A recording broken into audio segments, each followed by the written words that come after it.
Morning to Dear Anybody, which as you may have noticed, I need to get it out there that I've changed channels. I actually, rather because I'm not quite absolutely sure what I'm doing, did a separate channel called Dear Anybody with a picture of my dad sitting in a deck chair. So I'm going to be posting them on that channel so that the other channel I have doesn't get sort of clogged up with 365 sort of letters. It'll be on a separate channel, so it's called Dear Anybody.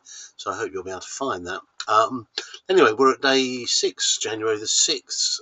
It's 2025 now, but it was 1999, 26 years ago. So it was quite topical actually, because Dad was talking about the fact that we had seasonal flu. Now, the papers at the moment are full of 4,000 or 5,000 people in hospital with flu currently. But back in 1999, guess what? There was a flu, apparently not quite called an epidemic then, but there was definitely a lot of flu going around. And Dad was a little bit cynical, but he did highlight apparently someone in the paper put a test, and he said if you put a sort of, I suppose it would be the equivalent of a £20 note on the front door or on the driveway, if a person's well enough to pick it up, then they probably haven't got flu. If they can't be bothered and just go to bed, then they have probably got genuine flu. So that was a small thing that he picked up from the news that day. So, but he also, with his newspaper hat on, said, well, the trouble with running stories like this is they tend to be, excuse the pun, infectious, in that then people start saying everyone's got flu and I can't get into work today.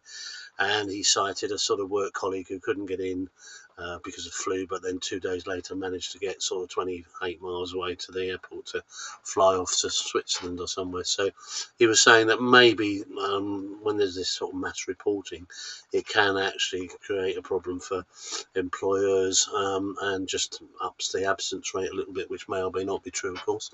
There were a couple of other small things. A pig farmer, apparently, dumped 3 tons of slimy manure outside a store in Suffolk. He covered it with posters urging shoppers to buy British meat. He said, I suppose you could call that pork dripping. Good old Dad. And apparently Prince Edward announced he is getting married to a blonde public relations officer, Miss Jones. Didn't know she was a Miss Jones. And he is the prince that failed to get to grips with tough life in the Royal Marines training. Apparently, he, don't know if this is factually accurate, but didn't complete his Royal Marine training. So Dad was saying that, marriage is a bit like a long-term commitment, and he cited his long marriage to my mum, his wife Grace, and that Prince Edward would, had to stick it out, and I believe he still is. So well done him. So that was the news today. So flu 26 years ago, flu today.